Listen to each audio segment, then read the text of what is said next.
Aus der Region für die Region. Das Label für regionale Produkte wünscht gute Unterhaltung bei SRF Bedelüt.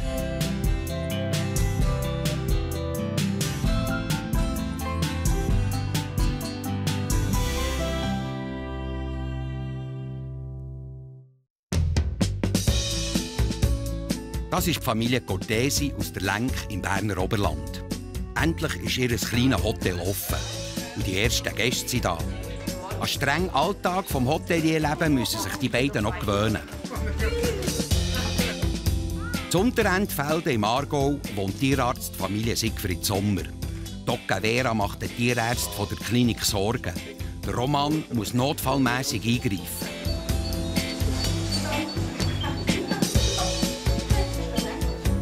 Das ist die Lehrerfamilie Lett aus Gross im Kanton Schwyz. Denise packt für das Spital.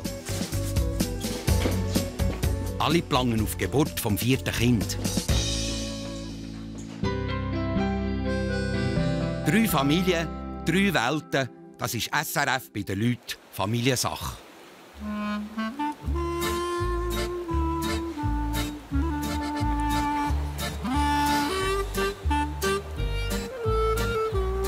In der Lenk im Berner Oberland. Cortesis stehen einen Tag vor der offiziellen Hoteleröffnung. Der Designer hat gerade die letzten Möbel vorbeigebracht. Und man könnte meinen, er würde am liebsten gerade im Hotel bleiben. Weißt du, wenn du noch so weißt, das möglichst auf das Teer fahren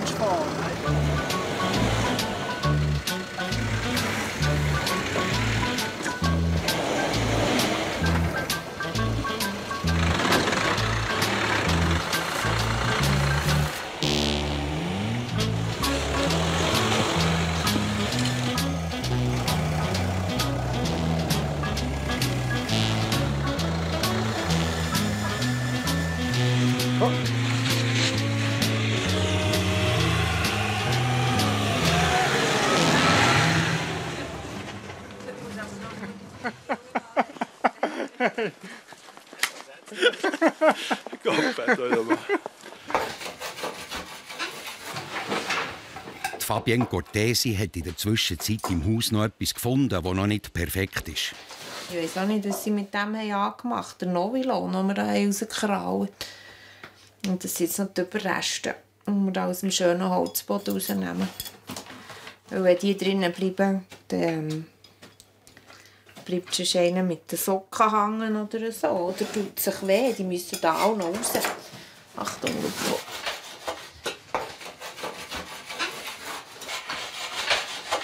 Wäre schön, wenn die Leute merken, dass da Herzblut drin steckt. Ich glaube, das tut es wirklich.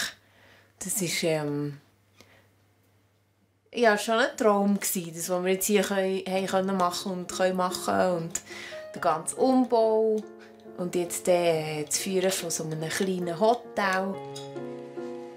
Der Lupo hat das Putzen langsam gesehen. So kurz vor dem Ziel müssen Fabienne und der Roman sich noch mal richtig zusammennehmen und bis in den Abend hineinarbeiten.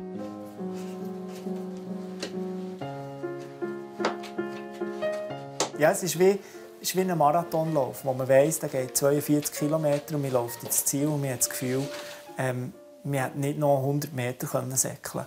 Und wenn ich jetzt heute ins Malerstübli gehen und das Werkzeug nehmen, für etwas zu bauen, ich glaube, ich mag nicht. Es wäre keine Energie mehr da jetzt im Moment, für das wieder zu machen. Ich habe schon heute Mühe, noch einen Kleiderhaken aufzuhängen. Aber ich glaube, nach 1-2 Wochen würde ich wieder umbauen. Ja, das habe ich cool gefunden.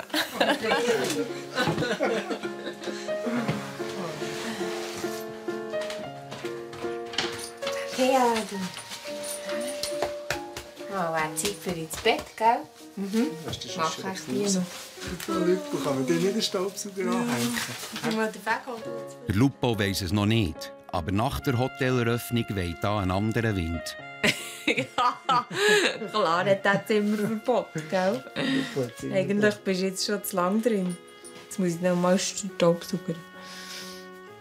Ausser wenn wir jemanden draussen haben. Dann lassen wir den Lupo rein. Gehen wir? Aber nicht raus.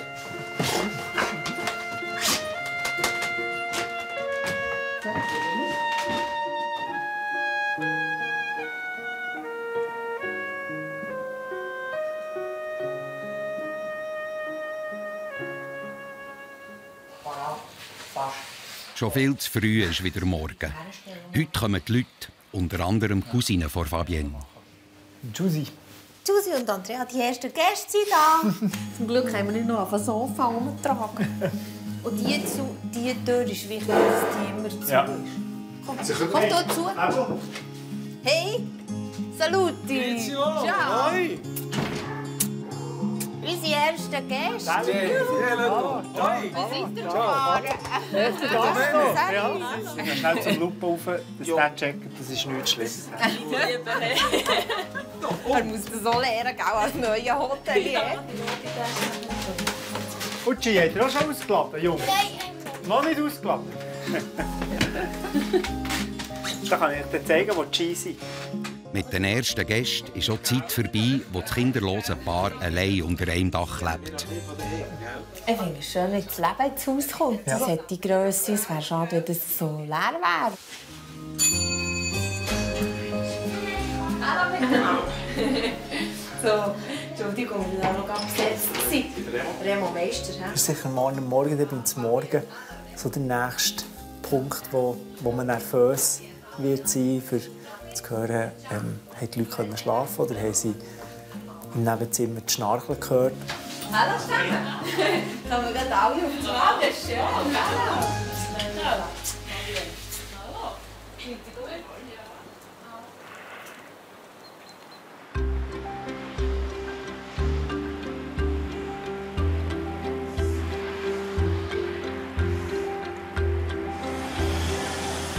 Im Aargau. Unterwegs zu einem Hausbesuch mit der Tierärztin Barbara Sommer.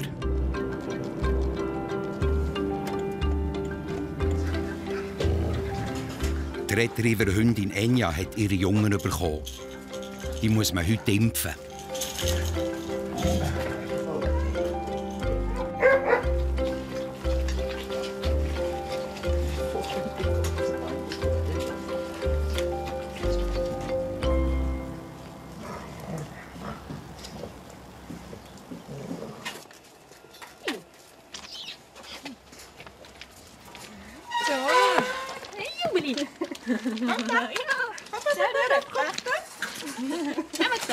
Kleine Banditen.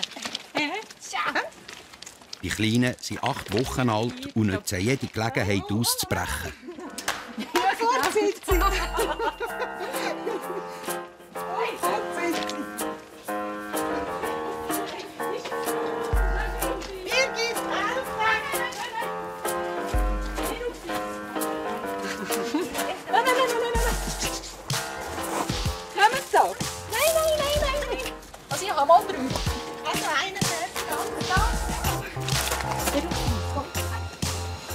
Nein, sicher nicht. Stinkerli, du. Hä? Nein. Die Barbara denkt an das letzte Röntgen von der trächtigen Hündin zurück. Dort hat sie die Welpen gezählt. Wie viel habe ich gesagt? 11? Ja. Das ist häufig so. Wenn es so viele sind, ist es natürlich sehr schwierig, in einem lateralen Röntgen alle zu zählen. Wenn nur 2 ineinander rein verklungelt sein und schräg geschossen. Ja. Also es hat noch so einen Wulst im Bauch und dann haben wir gesagt, gut, theoretisch wären wir jetzt fertig und praktisch kommt noch eins. Und es war so, es ist dann noch eins gekommen. Ja, haben wir Freude an dem Supplement, oder? Es sind also 12 Hündchen. Alle in die Tierklinik zu bringen, wäre ein bisschen schwierig gewesen. Ich gehe wirklich immer gerne heim, den Hausbesuch, Welpen. Ja, auch sehen, wie sie da sind. Und ja, ich habe die Hündin gesehen, trächtig, hochträchtig. Und jetzt, was sie hier erreicht hat. Und das ist wirklich schön. Also ich tue jetzt die Welpen mit 8-9 Wochen sehr schnell impfen. Vor der Impfung werden sie klinisch untersucht. Das heisst, schauen, haben sie Anzeichen von einer Missbildung oder dass sie krank sind sogar. Weil sie müssen gesund sein, für die erste Impfung zu haben. Ui. Das ist der richtige, den ich da Das ist habe. der richtige. Ja. Wichtig ist, das Gebiss kontrollieren, ob sie einen Überbiss haben oder eben einen Rückbiss. Dann die Hoden. Bei den Hoden schauen wir, ob beide schon im Säckchen sind, im Hodensäckchen. Es gibt auch Hunde, wo der Hoden nicht absteigt, das heisst in der Bauchhöhle bleibt oder sogar in der Leiste stecken bleibt. Und das ist auch wichtig, dass die neuen Besitzer das wissen. Weil wenn ein Hoden gar nicht runterkommt, ist das ein Grund, dass man ihn wirklich aus dem Bauchraum entfernen sollte. Der Nachwuchs ist gesund. Die Züchterin kann die Welpen mit gutem Gewissen den neuen Besitzer übergeben. Klar, wenn ich sie abgebe, da werden Tränen fliessen, da bin ich fast überzeugt davon. Man hat sie jetzt 9 Wochen und man leidet mit ihnen, wenn sie etwas hat. Man freut sich mit ihnen und ja, es wird schon noch hart. Und der Chip auf der linken Seite wird unter die Haut gesetzt. Das ist so gross wie ein Reiskörnchen. Die Nadel ist einfach relativ gross, dass das Reiskörnchen Platz hat. Aber es wird meistens eigentlich ohne gross zu mucken akzeptiert. Auf diesem Chip sind die Daten vom Tier gespeichert. Das ist Vorschrift. Am Schluss hat jeder Hund eine Art eine eigene Identitätskarte.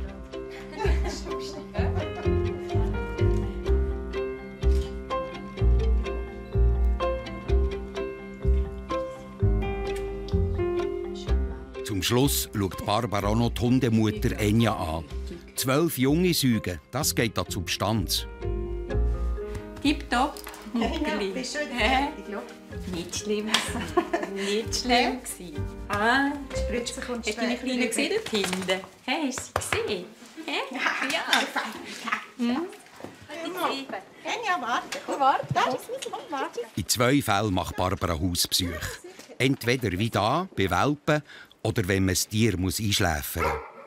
Das ist bei uns im Beruf so, wie es in anderen Berufen mit Menschen auch so ist. Und, also als Sterbebegleiter kann auch etwas Schönes sein. Also auch gerade das Einschlafen daheim, mit den Besitzern nahe sein. Wir haben viel miteinander erlebt. Wir kennen den Hund wahrscheinlich auch schon lange. Das sind eigentlich immer sehr schöne Erlebnisse. Also es ist nicht nur traurig, das ist immer auch eine schöne Erfahrung zu machen. Und eben das andere mit den jungen Welpen, die dann immer so wie so ein bisschen das Übermütigen und das Freudigen. Und ich frage mich aber auch bei jedem Hund, was passiert mal aus dir? Und bleibst du gesund und wirst du alt? Das ist so da, wie man sich überlegt.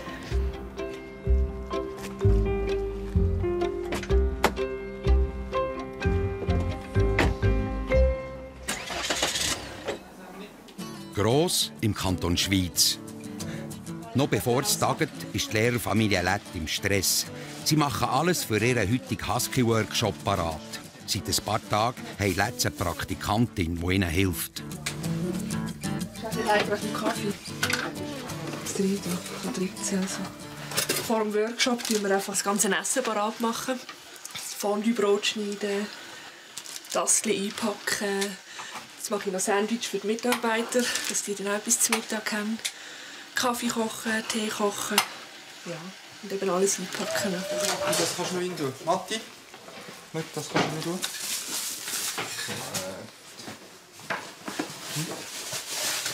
So ein Husky-Workshop gibt viel zu tun. Letts müssen sich gut organisieren. Vor allem auch wegen der Schwangerschaft von Denise. Die Geburt vom 4. Kind steht kurz bevor. Ja. Ist gut, findest du alles drin? Ja. Ist kontrolliert? Mama ist auch drin. Jetzt im Moment planen wir wirklich einfach alles so planen, dass der Nicola möglichst schnell wieder daheim kann sein, falls es wirklich losgehen mit der Geburt. Wir wissen es noch nicht. Wir lassen uns überraschen, aber wir wissen nie, ob es vielleicht heute schon losgeht. Der Nicola und Sonja, Praktikantin, gehen los an Husky-Workshop.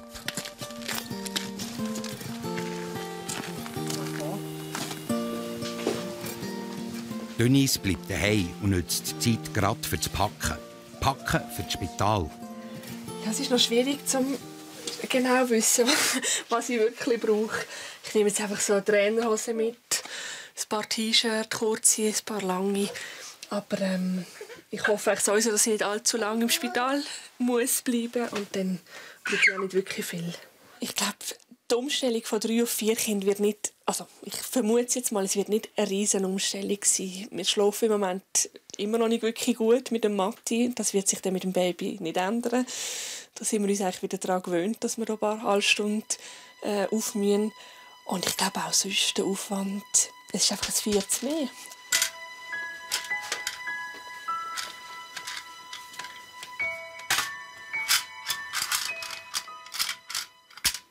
Zur gleichen Zeit am Husky-Workshop im Hochhybrig. Ja, Punktlandung. Punktlandung. Hallo, servus. Christian. Salut. Nicola. Walti. Hoi, Nicola. Christian, hallo. Hoi, Christian. Teilnehmer des Workshops lernen zuerst mal die Hunde kennen. Dem Nicola ist es wichtig, dass alle gut aufeinander eingestimmt sind. Ich habe ganz häufig Leute, die fragen können wir auch schnell drauf hocken. Und das ist wirklich nicht die Idee. Also das macht den Hunden keine Freude, das würde mir jetzt auch keine Freude machen. Bei uns ist es wirklich in dem Sinne ein Workshop, wo der Gast lernt, halt den Umgang mit den Hunden, auch etwas über die Hunde erfahren und dann die Möglichkeit hat, selber zu fahren.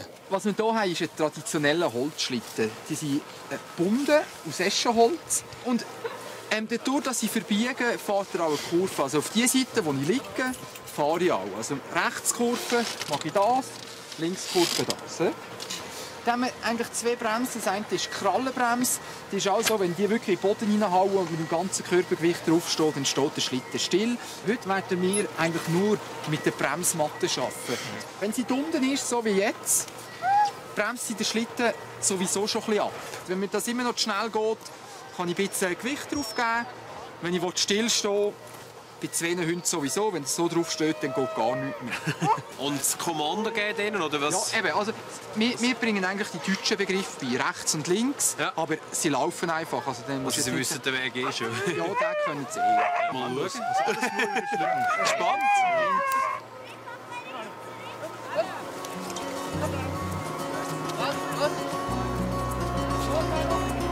Nach dem Theorieteil kommt jetzt die Praxis.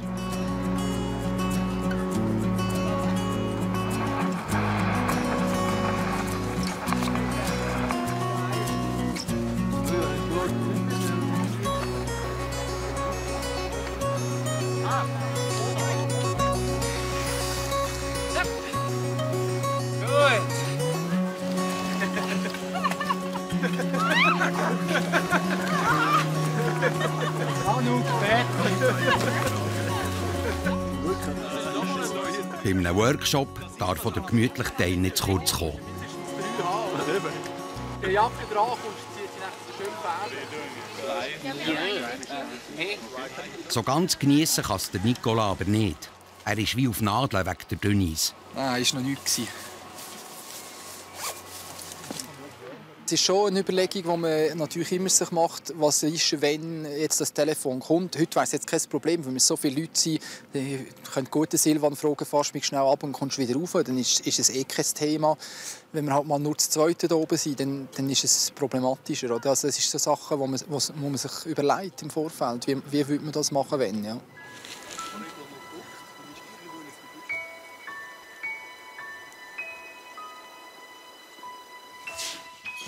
Angst hatte ich bei allen Geburten auch ein bisschen. Also bei der ersten, glaube fast noch am wenigsten, weil man nicht weiss, auf was man sich so einlässt. Jetzt habe ich auch ein bisschen, ja, mal ein bisschen Angst schon. Man weiss halt gleich nicht, ob alles in Ordnung ist mit dem Baby, ob alles gut geht, auch für mich persönlich. Aber ich weiss, wer mich begleitet und das beruhigt mich dann auch ein bisschen wieder. Ja. Könnt ihr wieder einpacken?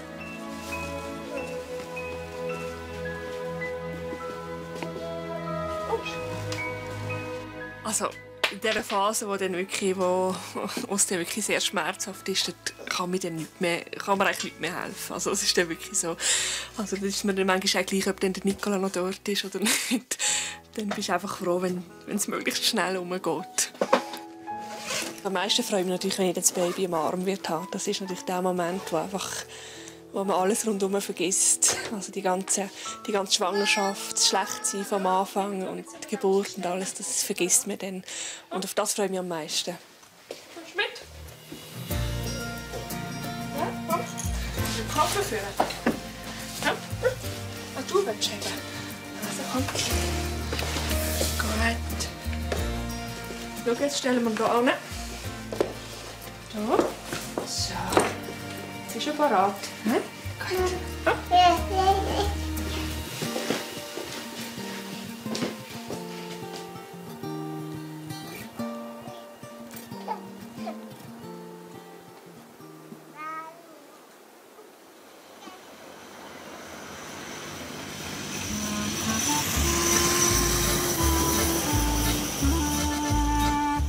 Sonntagmorgen an der Lenk. Die ersten Gäste haben in der Pension von Cortesis übernachtet.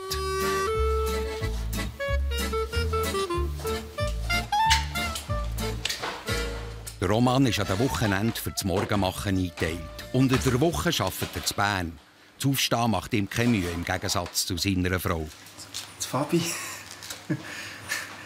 Also man kann sagen, das früh Aufstehen gehört sicher nicht zu den Hobbys von Fabi. Aber wenn ich schaue, wie fit sie heute ist, könnte sich das vielleicht noch ändern in Zukunft. Als der Wecker geläutet hat, also ich war schon vor dem Wecker wach. Von dem her bin ich froh, dass er dann geläutet und dann ist losgegangen. Und die nehmen? Warme Schoki, kalte Schoki. Cortesis bietet in ihrem Hotel nur zum Morgen an. Mit dem wollen sie dafür speziell punkten. Nach der ersten Nacht sind Cortesis gespannt auf das Feedback der Gäste. Also es ist ein altes Haus und man hört einiges, aber das weiss man eigentlich vorher schon. Und von dem her gut. Also die Betten sind sehr, sehr bequem. Nein, es ist halt, sobald mehrere Kinder da sind, eben kleine, dann ist es nicht immer ganz ruhig, aber es stört nicht. Man hat sich ja daran gewöhnt. Also als Eltern gewöhnt man sich an das, dass es halt ein bisschen laut ist. Wir sind nicht speziell für Kinder eingerichtet. Das ist, aber sie haben jetzt das da, die unkomplizierten Eltern haben das super gemacht.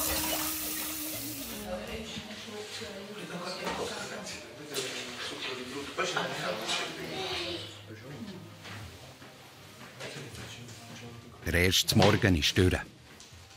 Ich glaube, die Leute waren zufrieden, gell? Ich glaube, ja. Wir haben sehr gute Rückmeldungen bekommen.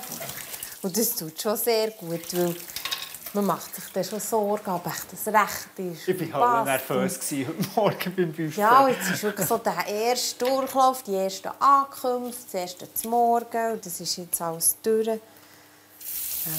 Ja, jetzt kommt dann noch das Zimmerputzen. Jetzt sind dann noch der Roman auf Herz und Nieren früh. Der geht jetzt langläufeln. Der Roman geht jetzt langläufeln. Oder? Oder jetzt Fabi plötzlich. Aber jetzt ist schon so eine erste Erleichterung da. Und man weiss, was man noch verbessern will. Ich hatte Höllenfreude, als ich es heute Morgen gesehen habe. Und mir hat es noch so echt gedacht, heute Morgen mir einen Kaffee servieren. Und es ist noch so. Also so habe ich es auch erlebt in den Hotels. Das hat mich noch schön gedacht. Vielleicht waren wir ein bisschen viel bei den Gästen noch, gell? Wir mussten dann auch wieder ich habe noch nicht viele Hoteliers erlebt, die so Auskunft geben über die Verhältnisse und über die Touren, die man machen kann. Also ich würde hierher kommen. Löffer.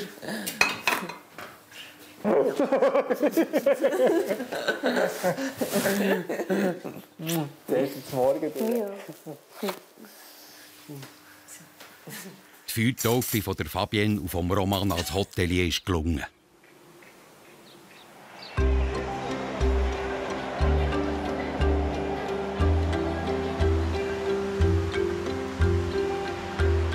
In der Tierklinik im Aargau macht Dr. Vera besonders Sorgen. Er war beim Tierarzt gestern, also beim Privattierarzt, hat einfach Fieber gehabt und ist mal symptomatisch abgedeckt worden und hat heute einfach schwarz uriniert. Ein Ultraschall wäre eigentlich das Nächste zu machen, wenn, je nachdem, was das Blut sagt, ob nie ein Problem ist, ob es irgendeine Blasenblutung ist oder was auch immer.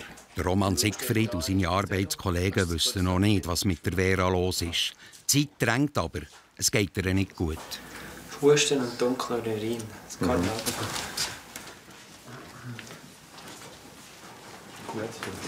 Der Roman weiss noch nicht, dass der grosse Hund morgen bei ihm auf dem Operationstisch liegt.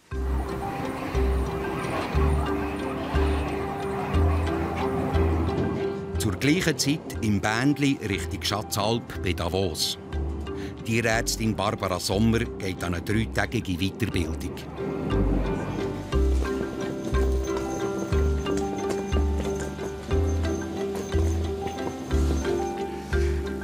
Es ist immer auch schön, sich auszutauschen. Wir treffen uns 1- bis 2 Mal im Jahr, also Kongresse.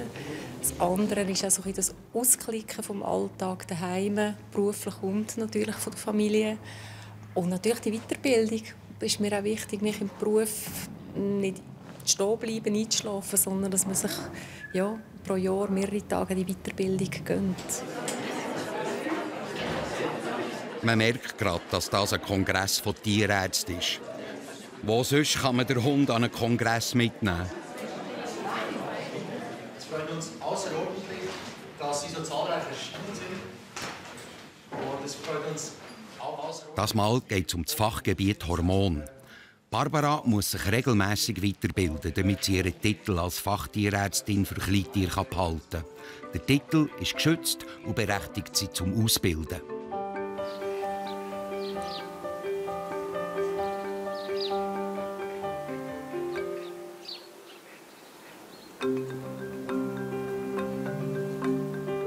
Daheim zu Unterendfelden im Aargau.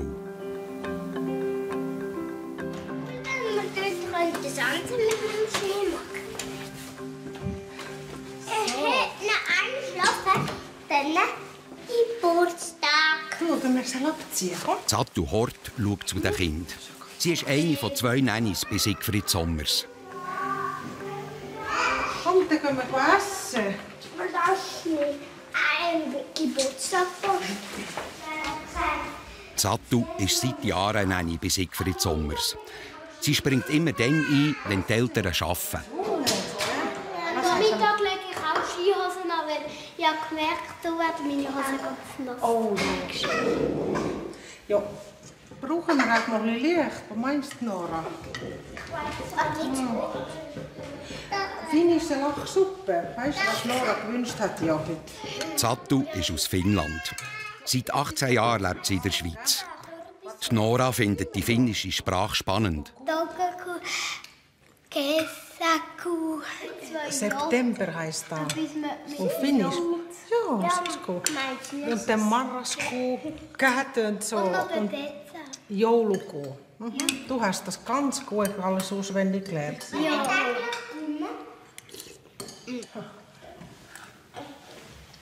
So. Ja.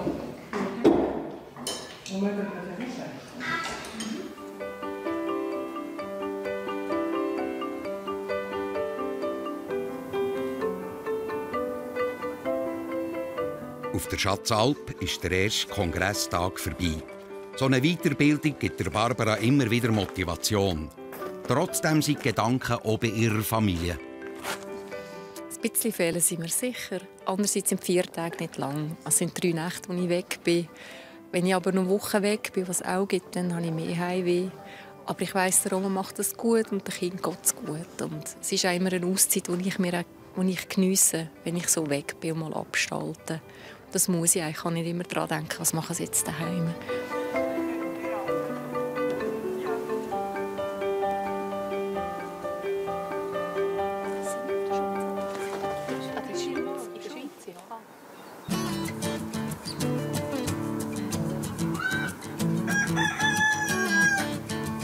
Gross beeinsiedeln.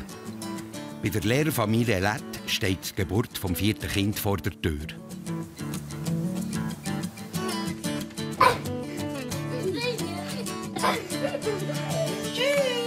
Denise und Nicola sind los in Richtung Spital. Doris, die Mami von Denise, hält die Stellung. Aber wenn das immer umstellt ist. Aber nicht. Jeden Tag ist das umstellt. So. Gut, bist du noch nicht so nervös. Doris und Nicola sind am 9 Uhr gegangen, weil die Hebamme sie untersuchen. Und dann hat Nicola am 10 Uhr angerufen und gesagt, wir kommen nicht heim, es könnte heute wirklich losgehen. Vielleicht mal das Baby oder vielleicht auch nicht. Er geht schnell vorbei. Wir haben Gottfriedli schon 2 am Mittag. Ich hoffe, es kommt jetzt gleich mal ein Telefon. Wo kommt das Baby an? Wo? Bei einem 4. Kind hat man langsam Übung und viel bessere Nerven. Die braucht es auch.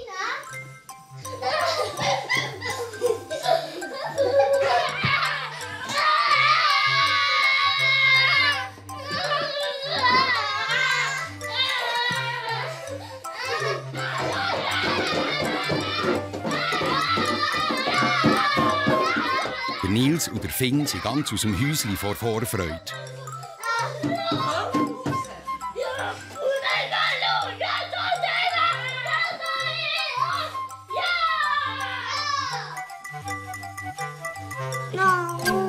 Ist das der Matti, der hier oben raus schaut?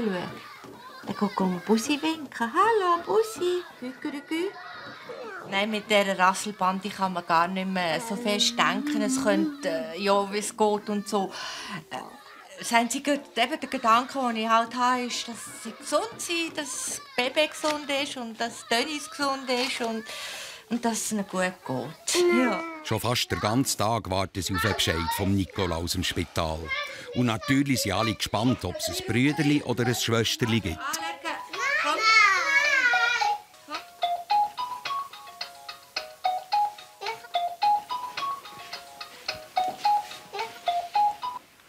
Großmami Bodenbillett. Ein Bub. Ja. Und wie heisst er? Lars. Und geht's ihm gut? Und der Dennis? Ist ganz schnell gegangen. Ja. Hey Nicola, ich wünsche dir, ich gratuliere dir Anfang vielmal, gell? Hä? Ja, juppie! Und weißt du, was der Bub heißt? Nein. Lars. Der Lars. Juppie, Lars. Ist das gut? Ja. Und der Finn haben wir uns da. Ja. Es kommt noch der Finn, gell? Ja, danke, ciao. Hallo? Ist das? Ja. Es gehört der Bub, ist es, gell? Ja. Lars heißt. Ist gut? Ja, Lars heisst er. Lars. Hast du heute Nachmittag schauen? Ist das gut? Ja, heute Nachmittag oder so. Ciao, Papa. Ciao. Ciao. Endlich ist das Bein von immer so dick. Aber ich habe gerne ein kleines Bein. Jetzt haben wir noch mal ein kleines Lustzäpfchen. Nein. Mal haben wir noch mal ein kleines Bein. Also jetzt muss Großmami die Geschichte suchen, vom Eisbär. Ja. Jöckis, jetzt haben wir 4 Buben. Wie heissen die Buben? Der Nils. Matti, Nils, Finn, Lars. Super. Es geht mir gut. Der Dennis geht es auch gut. Oh, es ist mir ein Stein vom Herzen. Ich bin noch ein bisschen stolz. Ja, gell? Hey, du kannst sagen, ich habe eine Tochter mit 4 Buben. Das ist... Ja. Gell? Schon bald dürfen die Buben und die Grossmami der Lars lernen kennen.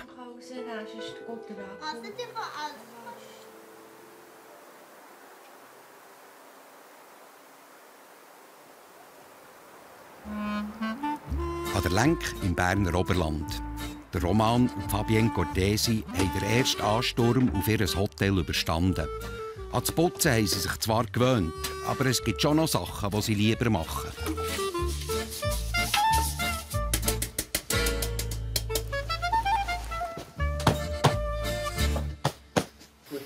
Juppie. Nuga.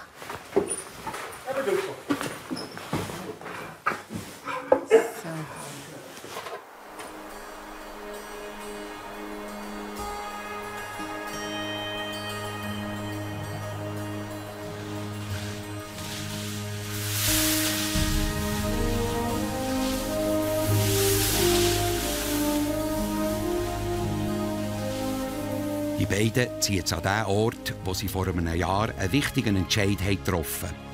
Der Entscheid, ein altes Ferienheim zu kaufen und in ein Hotel umzubauen.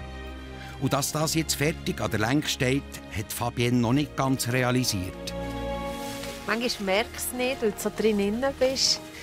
Dann sind so die Emotionen sind ja nicht immer so intensiv. Aber wenn du nachher so wie heute, wo du neben raus kannst und ein bisschen zurückschauen und dir überlegen, was jetzt da alles ist gegangen, dann ist es schon noch ergreifend. Und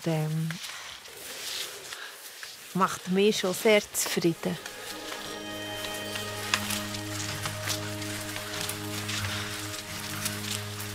Es ist noch nicht so lange her, da haben Roman und Fabienne keine Ahnung, wohin ihren Weg führt.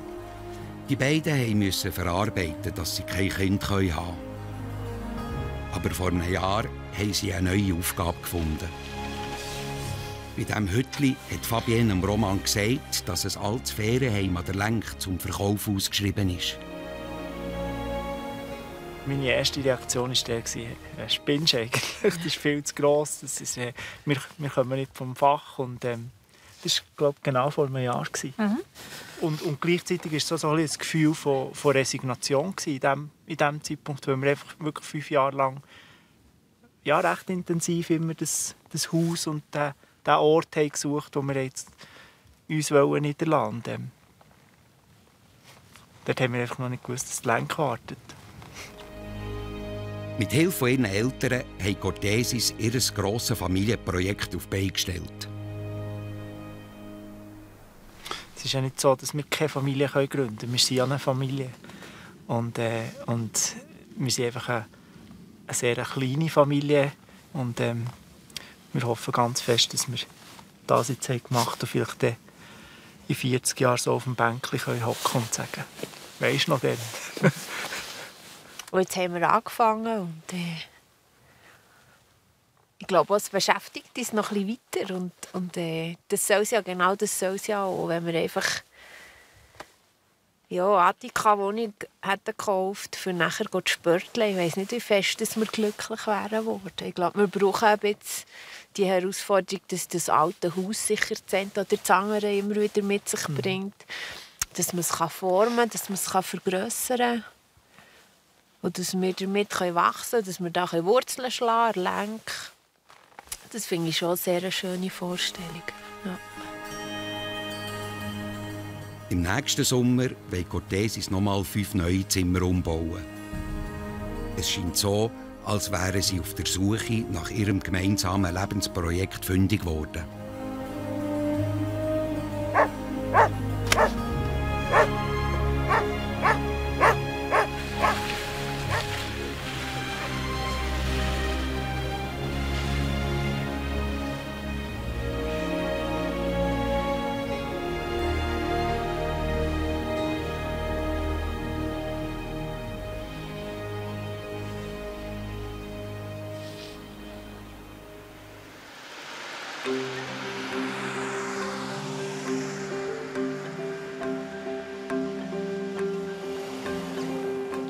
Das Oberendfelden in der Tierklinik Aarau-West.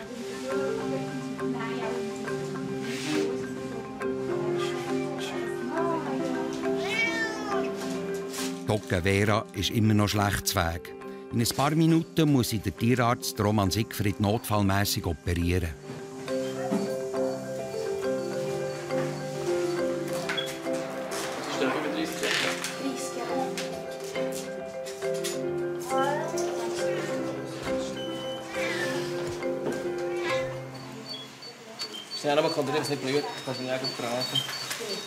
Es gibt eine blutige Operation. Aber endlich weiss man, was die Vera hat. Ihre Milz ist verdreht und darum massiv vergrössert. Die Milz muss raus. Bei einem erwachsenen Hund geht das. Der kann ohne Milz leben. Eine grosse Operation an einem grossen Tier.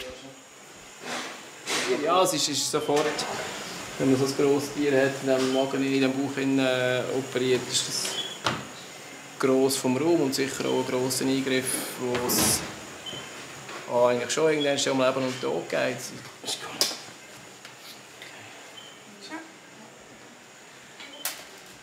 Lydia, können wir wechseln, sicher die Katze anschauen und du vielleicht schnell vor ihm her?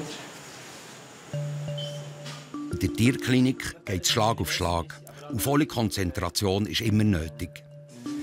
Die nächsten Patienten warten schon auf einen Roman und sein Team. Den habe ich besprochen.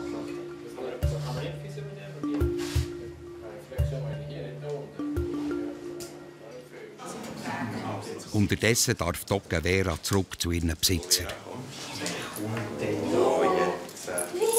Meiteli! Sorry! Ja, sorry! Das war ganz fest krank, du. Ja. Hä? Ei. Bei der Vera war es wirklich 11:55. Aber jetzt ist alles gut. Ja. Alles gut. Frau Münder, macht's gut. Münder, toi, toi, toi. Ja. Und sonst einfach alle. Ja, das ist nett. Ja, das Erste. Jetzt gehen wir. Wiedersehen miteinander.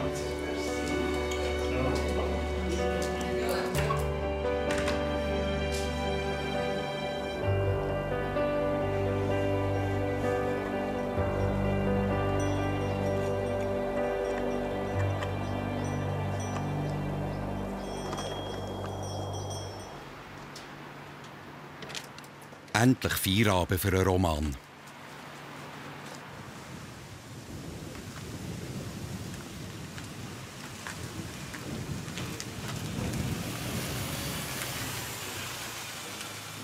Er wird daheim auch schon sehnlichst erwartet von seiner Familie.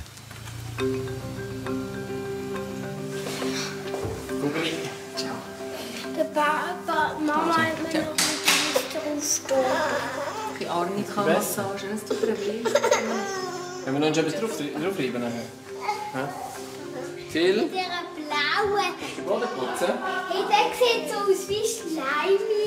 Ja, grün. Das ist der Boden putzen. Der Alltag der Familie Siegfried Sommer ist sorgfältig organisiert. So kommt niemand zu kurz. Platz für Wünsche gibt es trotzdem. Es geht mehr darum, zu hoffen, dass alle gesund bleiben, dass man zusammen bleibt in der Familie, dass es keine grossen Krachs gibt, dass es irgendwie so weitergeht, wie es angeteigt ist, wie es angebahnt ist. Dass wir glücklich sind, dass wir das Kind Schule machen und klar, da ist vielleicht auch der Ehrgeiz dabei, dass wir sicher hoffen, dass die Kinder auch eine gute Schule machen und vielleicht auch einen guten Weg später einschlagen können. Aber schlussendlich muss es für die Kinder stimmen und das wird sich zeigen. Ich wünsche mir, dass ich die Zeit ein bisschen geniessen kann und auch, ich habe das Gefühl, es läuft so viel, dass man wie vergisst, innehalten und schauen, was man hat und die Kinder fest geniessen. Manchmal habe Angst, sie sind 20 und ich denke, ja, eigentlich habe ich so viel wie verpasst oder wie nicht bewusst wahrgenommen. Einfach halt durch diesen Alltag, weil alles immer so schnell läuft auch. Und das wünsche ich mir, ja, dass wir wie die Zeit uns auch nennen und auch sehen, was wir haben und auch die Zeit, um das zu geniessen. Und nicht, dass ich nachher das Gefühl habe, ich habe etwas verpasst, was ich anders hätte machen sollen. Mit der Anna. Sie waren nicht Fledermäuse, sie waren fliegende Hunde. Und dort so lange so... Trotz viel Arbeit, bei Siegfried Sommers gibt es auch genug unbeschwerte Momente. Momente, die kostbar sind und darum alle fest geniessen. Und wer hat die Diebe an den Händen? Was? Wer hat die Diebe an den Händen?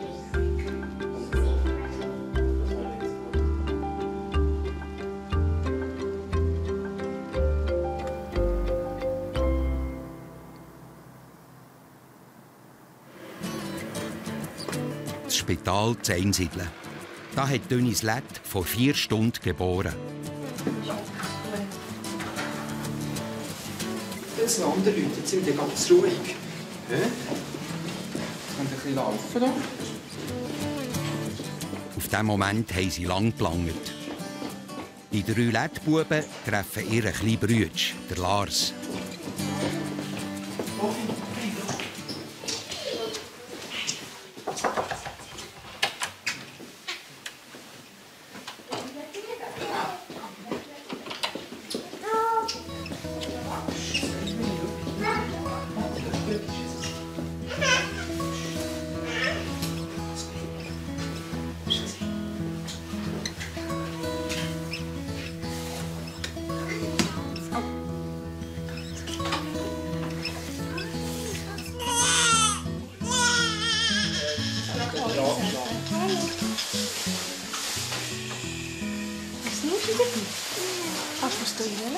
Jungs, weil ich schnell die Jacke anziehen. Warte, muss das Noschi rausnehmen.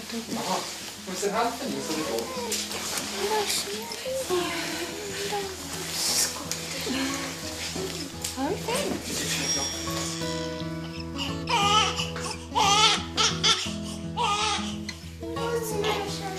Kann das Noschi geben?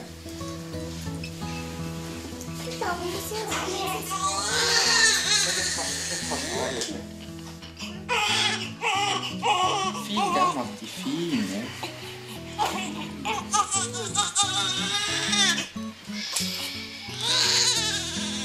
ganz fein, gell, Kathi?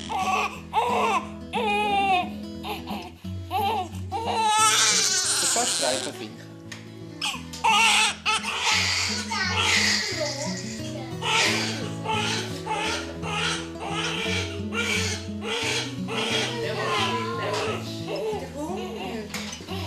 Matti nimmt das Bett auseinander. Es geht mir gut, es geht mir super. Ich bin froh, dass es jetzt durch ist und jetzt ist es wirklich schön. Jetzt habe ich ihn einfach bei mir auf dem Arm. Das ist einfach traumhaft. Du machst doch so etwas. Danke. Du musst es doch auf die Seite legen. Schnürchen verlassen. Kann er dann gut schlafen, wenn er das hat?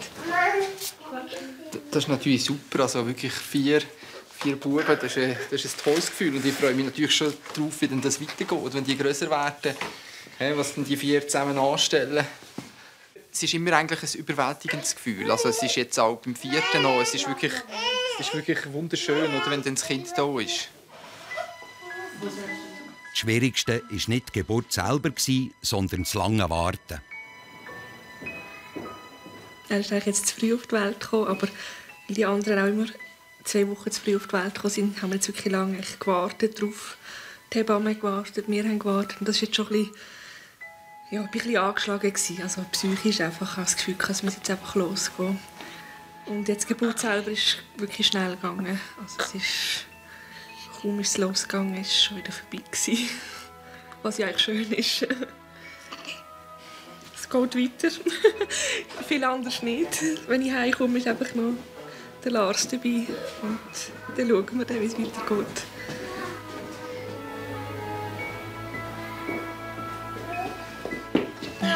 Da ist er.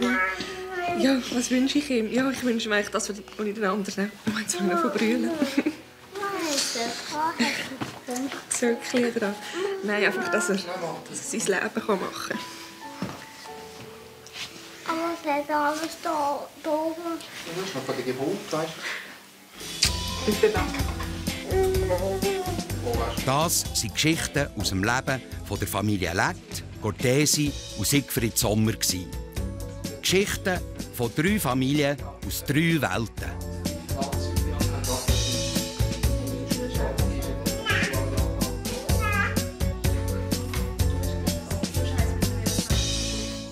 Sie sahen SRF bei der Lüt mit «Aus der Region für die Region», dem Label für regionale Produkte.